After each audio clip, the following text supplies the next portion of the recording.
সাধারণত কোনো কোয়ান্টিটিভ ভেরিয়েবলের জন্য আমরা হয় মিন বের করি অথবা মিডিয়ান, সাথে আইকিউআর অথবা স্ট্যান্ডার্ড ডেভিয়েশন।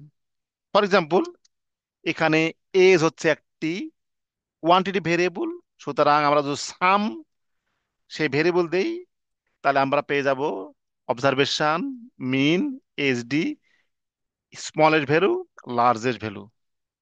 তার সঙ্গে যদি আমি এখানে কমা ডি দিই, ডি মিন ডিটেল, এইটুক টাইপ করে যদি আমি এখানে ইন্টার দেই তাহলে আমি পেয়ে যাব সকল পার্সেন্টাইল অথবা first quartile, median, third quartile, smallest বার minimum value, largest value, observation, mean, standard deviation, variance, skewness, kurtosis.